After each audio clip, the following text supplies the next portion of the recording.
Todo mundo já conhece o universo de Percy Jackson, mas o que muita gente não conhece é que esse universo é muito mais amplo do que eles imaginam. E hoje vamos falar um pouco a respeito sobre nada mais nada menos do que o chamado Riordan Verso. Meu nome é Dmitry e sejam bem-vindos a mais um vídeo no canal Nerd Mundo.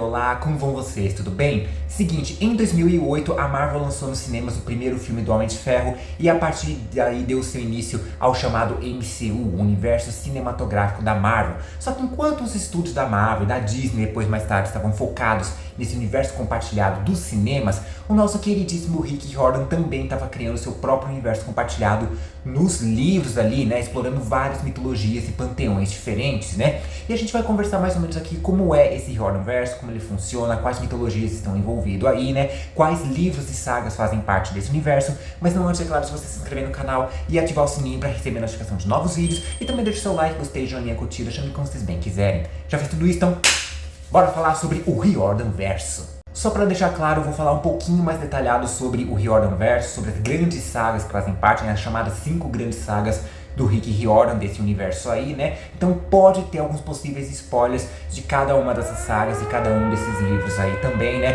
Então você que está acompanhando só a série do Percy Jackson, ou você que não leu nenhum dos livros sequer do tio Rick aí, então toma cuidado que vai ter spoilers. Se você não liga pra isso, ou se você já leu esses livros, aí tudo bem, né? Mas a partir daqui vai ter spoilers do Riordan Verso, não diga que eu não avisei.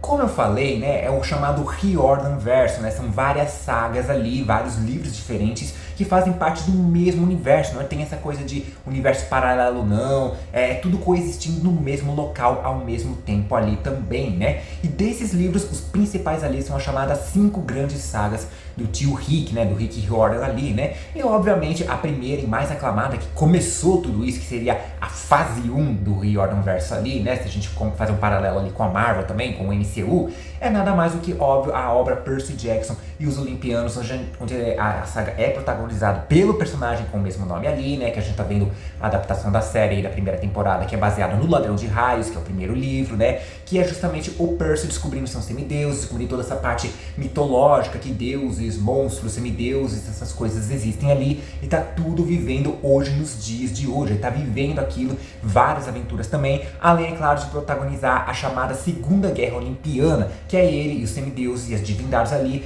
contra o retorno de Cronos, o rei dos titãs.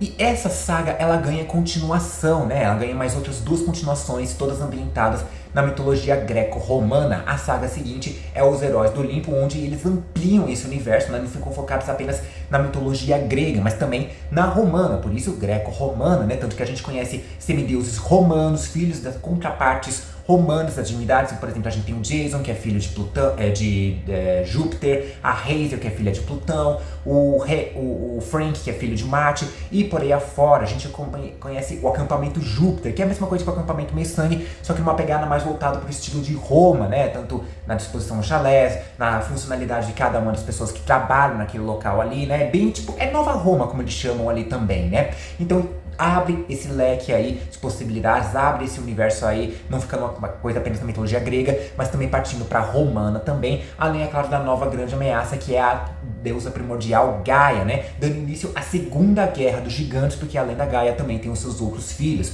os gigantes. E por consequências dos Heróis do Olimpo, né, dos eventos dos Heróis do Olimpo, a gente tem a terceira saga ambientada na mitologia greco-romana, que é As Aprovações de Apolo, protagonizado por ninguém menos que o próprio Apolo, deus grego da música, do sol, da profecia, da poesia, da medicina, da arquearia e por aí afora também, né? O que acontece? Por um castigo do seu pai, Zeus, ele foi transformado num mero mortal como nós aqui, num ser humano comum, com alguns toques de divindade ali, né? Mas a sua essência passa a ser humana. E ele tem que ir atrás ali, viajar pelo país para libertar todos os oráculos, todas as fontes de profecias que foram presas por ninguém mais, ninguém menos que sua antiga rival, a Piton, né? E os seus peões ali, que nada mais são do que a organização Triunvirato, uma organização essa formada pelos 3 piores imperadores que já existiram em Roma, Cômodo, Calígula e Nero. E cada uma dessas sagas ambientadas na mitologia greco-romana, essas 3 sagas aí, tem 5 livros ao todo, totalizando 15 livros na saga greco-romana.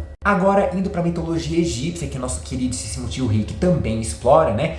vamos para a trilogia As Crônicas dos Kane, né? Que diferente do que a gente está acostumado com as sagas do Percy Jackson, na mitologia greco-romana, aqui a gente não tem essa questão dos semideus, né? Filhos de deuses mortais, mas em sim magos, pessoas que aprendem magias baseadas no magias antigas do Egito, né? Que canalizam o poder de algumas divindades, como Horus, Isis, Sobek, Skermet, Nut, Geb, Osíris e por aí afora também, né? Eles canalizam a magia o poder dessas divindades nas suas magias ali. Praticamente qualquer um pode aprender essas magias, mas alguns têm um tom especial, pois eles têm o chamado sangue dos faraós, são pessoas que têm descendência de grandes faraós do Egito Antigo, né? Como é o caso dos nossos queridíssimos protagonistas, né? Os irmãos Cater e Sage Kane, né? Tão poderosos a ponto de não só aprender magia desses personagens, né? Dessa magia egípcia antiga, como eles também podem servir como receptáculos para algumas dessas divindades, meio que como se eles fossem possuídos ali por tais deuses ali, como no caso o Cater já foi possuído, entre aspas, pelo próprio Horus, o deus da guerra, e a Sage foi possuída ali, entre aspas, pela deusa Isis, que é a deusa da ordem, a deusa da magia da mitologia egípcia, né? E como eu falei, as Crônicas dos Kane são uma trilogia, ou seja, são 3 livros. E a última saga do tio Rick, né, a última grande saga do tio Rick ali, né, que também é uma trilogia, é a saga Magnus Chase e os Deuses de Asgard, né, que como o próprio nome indica, é ambientado na mitologia nórdica, né, e tem como protagonista o próprio Magnus, né, que aqui a gente volta a ter essa questão dos semideuses, né, porque o Magnus ele também é um semideus, no caso ele é filho de Frey, o deus nórdico do verão e da fertilidade ali, só que a gente tem alguns toques mais voltados para magia ali, também para outros personagens que não são necessariamente semideuses, como por exemplo eu falei lá nas Crônicas de Kane, né? Então, por exemplo, tem um outro detalhe aí, né? Que o Magnus é um personagem que já morreu, né? Ele tá morto, ele não volta aí, o que acontece? Ele morre e vai para Valhalla, né? A casa dos que morrem com glória e honra de batalha ali na mitologia nórdica, né? E a partir daí ele se torna um guerreiro Aesir, né? E como sua principal função, né? A principal ponto dessa mitologia aí é poder evitar o Ragnarok. Evitar entre aspas, né? No caso, mais é atrasar os eventos do Ragnarok ali. E como eu falei, por ser uma trilogia, também são 3 livros. Essas são as chamadas 5 grandes sagas do Riordanverso, as grandes 5 sagas do Rick Riordan, né? Que totalizando dá ao todo 21 livros, só que existem vários outros livros complementares, né? Que, por exemplo, tem alguns que são focados em explicar mais sobre a própria mitologia, né? Que é apresentada ali, seja a greco-romana, a nórdica, a egípcia. Tem livros que contam um pouco mais sobre os personagens, sobre como funciona esses seres mitológicos dentro dos tempos contemporâneos de hoje em dia, né? E por aí afora. E também alguns livros spin-off praticamente, né? Como é o caso, por exemplo, do mais recente, O Sol e a Estrela, né? Livro esse que é protagonizado pelo casal Nico D'Angelo e Will Solos, que se passa logo após as provações de Apolo. Tem também O Diário de um Semideus, que conta 3 contos rapidinhos ali, que se passam entre a Batalha do Labirinto e também o Último Olimpiano, que é o 4º e 5º livro da primeira saga do Percy Jackson. E a gente está tendo recentemente o retorno da saga do Percy Jackson, né, com mais uma trilogia aí, mais 3 livros que complementam a primeira saga ali, né? A gente já tem a primeira parte dessa trilogia, que seria o 6º livro do Percy Jackson, que é o Cálice dos Deuses, né? E já foi confirmado o título, né? E também a capa desse 2º livro, ou a 7ª parte da saga do Percy Jackson, que é Percy Jackson, The Wrath of God, the Triple Goddesses, né? Que numa tradução livre seria a ira da deusa tripla ali, né? Então, se a gente somar todos esses livros complementares, esses spin-offs praticamente, né? A gente vai ter mais de 30 livros ali do Riordanverso. Mas calma, né? Por mais que seja um universo compartilhado, por mais que a gente veja referências de outras sagas ali entre cada uma delas, né? Você não precisa ter que ler um livro ali para entender todos os outros. No máximo, talvez, a saga ali da mitologia greco-romana, porque uma é consequência da outra. Aí tudo bem. Mas as demais você não precisa ficar tão preocupado em ler assim para não entender. Isso não é que tipo essa nova fase da Marvel, para entender um filme você tem que ter assistido outros 4 filmes e 3 séries diferentes, né, para entender um único filme que tá saindo agora, né? Aqui você não precisa se preocupar tanto com isso. No máximo, como eu falei, a trilogia, né, a saga da mitologia greco-romana, pois uma é consequência da outra. Mas as demais você não precisa entender, ler a mitologia egípcia ali para entender entender a da saga da greco-romana e não precisa ler a greco-romana para entender direito a mitologia nórdica, né? Tudo bem, tem referências entre elas ali, né? São referências, easter eggs, mas cada saga funciona independentemente das outras, né? Elas funcionam sozinhas ali, então você não precisa ter esse esquema de pirâmide ali, a não ser que você queira, né? E os outros livros, como eu falei, eles são mais complementares, eles explicam um pouco mais a mitologia, tem alguns contos mais rápidos ali, né? Contos curtos, que é interessante você conhecer, mas você não é obrigado a ler todo o Riordanverso para entender, por exemplo, um único livro ou uma única saga. E como eu falei, todas essas sagas se passam ao mesmo tempo, né? Algumas até ao mesmo tipo, por exemplo, Magnus Chase e os deuses de Asgard e as aprovações de Apolo meio que acontecem em paralelo ali, né? Tanto que no Magnus Chase tem referência às aprovações de Apolo também, né? Então todas essas sagas meio que se passam no mesmo universo, ao mesmo tempo ali também, né? Todos esses panteões existem juntos, né? E a gente vê as conexões entre elas ali também, como por exemplo o próprio Magnus Chase, que quem percebeu pelo nome do protagonista, ele tem sim parentesco com a Annabeth Chase lá da saga do Percy Jackson, né? Os dois são primos, e primos por parte mortal, inclusive, não é nem por parte divina ali, né? A mãe do Magnus e o pai da Annabeth são irmãos, né? E tem essa questão, né, mitológica, já que o Magnus é um semideus, filho de um deus nórdico, e a Annabeth é filha de uma semideusa, é uma semideusa filha de uma deusa grega ali também, né? Fora isso, a gente também tem a trilogia em e-book, que é um crossover de Percy Jackson e também as crônicas dos Kane, que a gente vê o Percy e a Annabeth junto com os irmãos Kane lutando ali contra um feiticeiro egípcio que tinha escapado, né, que foi mencionado nas crônicas dos Kane e acabou escapando, e a gente vê a união dessas duas mitologias para poder deter esse mago. E além dessas mitologias que são focadas nessas três sagas aí, né, greco-romana, nórdica e egípcia, a gente tem referência a várias outras mitologias em panteões ao longo dessas sagas, como por exemplo a mitologia asteca, maia, hindu, babilônica, celta, e até mesmo os santos católicos são retratados como uma espécie de divindade ali, né, como se fosse um panteão próprio ali, né, ou seja, todos esses panteões coexistem ao mesmo tempo nos dias de hoje. Como é que todos esses panteões coexistem? Como é que acontece isso, né? Como é que funciona isso? Aí é que tá o detalhe, o nosso queridíssimo tio Rick nunca explicou com tantos detalhes a respeito disso. A única coisa que a gente sabe é que esses panteões existem ao mesmo tempo, praticamente surgiram quase que ao mesmo tempo também, mais ou menos, né?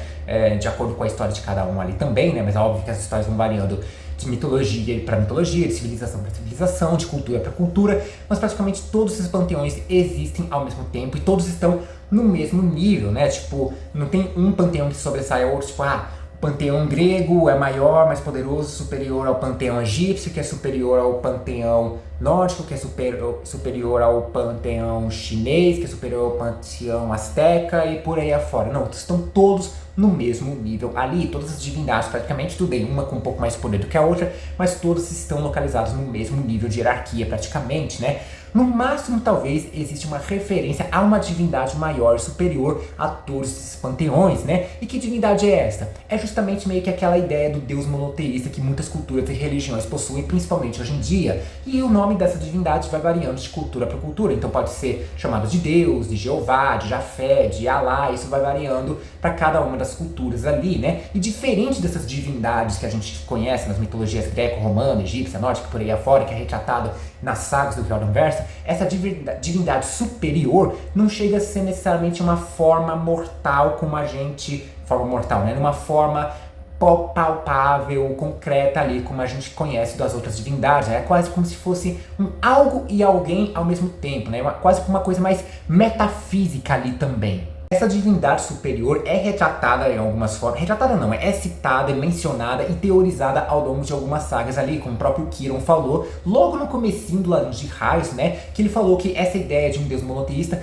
não é descartada, mas só que é vista como uma coisa mais além do que as divindades greco-romanas ali, né, como se fosse uma coisa metafísica, como eu comentei, né? E a gente viu um pouquinho de menção isso a outras sagas, até mesmo em relação à fé dos personagens ali, porque mesmo eles sendo semideuses, estando inseridos em cruzadas mitológicas ali, lutando a favor ou contra algumas divindades ali, monstruosidades, eles mantinham sua fé também dependendo, né, da crença de cada um, como é o caso, por exemplo, retratado em Magnus Chase, né? O próprio Magnus, ele é como eu falei, o filho do Frey, né, que é uma divindade nórdica. Ele é um guerreiro Aesir, ele mora em Valhalla. A prima dele é filha de uma outra divindade, de um outro panteão também, né? Só que mesmo assim ele continua sendo ateu, né? Ao contrário da sua amiga, a Samira Al-Aba, que também é uma semideusa, filha de um deus nórdico. Ela é filha de Loki. Ela também é uma valquíria e ela trabalha diretamente pro próprio Odin. Só que mesmo com tudo isso, ela continua sendo muçulmana. Ela segue suas crenças, os seus dogmas e as suas tradições também, como por exemplo jejuar no mês do Ramadã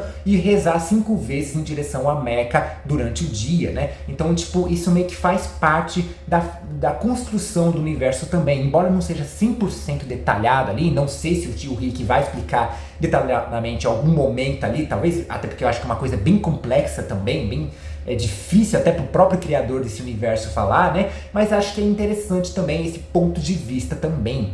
E como eu falei, né, é bem difícil detalhar como é que todos esses panteões existem, qual surgiu primeiro, se todos surgiram ao mesmo tempo ali, né, como eu falei, né, nunca foi uma coisa 100% detalhada, até porque cada um tem histórias de origens bem diferentes de como a humanidade surgiu, o universo surgiu ali, né, mas dá pra notar algumas nuances em que cada mitologia, em que cada cultura, né, teorizando aqui, não é nada oficial, é apenas uma coisa que eu mesmo tô teorizando aqui, né, eu pelo menos nunca cheguei a ver em lugar nenhum fandom do Jordanverse, né, talvez até faça sentido por um certo ponto, porque se a gente pensa na própria história da humanidade, nas várias civilizações, culturas, religiões e crenças que ocorreram ao longo de toda a história da humanidade, a gente vai percebendo algumas nuances e semelhanças em que cada história, mesmo sendo culturas diferentes, mesmo sendo mitologias diferentes ali também, né? Como, por exemplo, aquela própria imagem do homem sendo feito a partir do barro, né? Que muita gente conhece a partir do livro de Gênesis da Bíblia, mas isso é retratado na mitologia grega também, né? Como, por exemplo, Prometeu fez o ser humano a partir do barro, né? Na mitologia asteca também tiveram várias formas, várias tentativas de fazer o ser humano, e uma dessas tentativas, que se eu não me engano acho que foi a que deu certo, o ser humano também é feito a partir do barro. Várias outras histórias também, como por exemplo o dilúvio, que muita gente conhece também do livro de Gênesis da Bíblia, também é retratado em várias outras culturas, em várias outras mitologias, é também retratado, se eu não me engano, no islamismo, é retratado também na mitologia grega, na asteca, na hindu, a ideia, por exemplo, de um fim dos tempos também, o apocalipse, o Ragnarok, o pôr do quinto sol na mitologia asteca, enfim, vários desses conceitos aí meio que se encontram em alguns momentos, várias dessas histórias mitológicas, histórias bem similar, por exemplo, de uma divindade maior com um ser maligno, né, uma entidade benevolente contra uma entidade maligna ali também, meio que dá pra teorizar meio que como se fosse na vida real, quase como uma espécie de telefone sem fio. Tudo isso aconteceu e cada cultura foi passando de um jeito diferente ali, né? Se bem que hoje em dia acho que se fala uma coisa de telefone sem fio pras crianças, vai todo mundo falar, mas telefone não tem fio mesmo. Enfim, né? Sou velho aqui também, tô ficando velho também, né? Mas uma coisa interessante de pelo menos teorizar, né? Não é uma coisa que existe oficialmente no Jordanverse, que nunca foi explicado, né? É uma coisa que eu tô teorizando aqui com vocês no ponto de vista cultural e histórico. E será que essas sagas a gente vai ver sendo adaptadas também, seja em série, seja em filme, alguma coisa assim? Aí é muito cedo pra discutir, porque acabou de sair a primeira temporada do Percy Jackson, já tá no finalzinho aí, pelo menos enquanto eu tô gravando, nem saiu o último episódio, vai sair o último episódio da temporada aí, né? No máximo, até onde eu sei, eu acho que já estão planejando a segunda temporada, acho que já tá em fase de pré-produção, se eu não estiver enganado, e acho que já tem planos, pelo menos, de adaptarem os Heróis do Olimpo e as aprovações de Apollo no Disney Plus, porque afinal de contas o Rick Jordan vendeu os direitos do Percy Jackson para a Fox, fizeram aquelas coisas horríveis, né, de adaptação dos filmes, né? A Disney comprou a Fox, passou a ser dona dos direitos do Percy Jackson também, né? Então, pelo menos a fase greco-romana pode ser que seja adaptada futuramente pro Disney Plus, né? Agora, as demais aí já é meio complicado, porque as Crônicas dos Kane já foram confirmados que vão ser adaptadas em forma de filmes pela Netflix, né? Então, vai ter filmes das Crônicas dos Kane pela Netflix, então acho pouco provável que tenha esse crossover aí um dia, né? Talvez até faça uma ou outra referência, um ou outro easter egg. Por exemplo, logo no episódio piloto, a gente tem uma referência ali do Grover falando pro Percy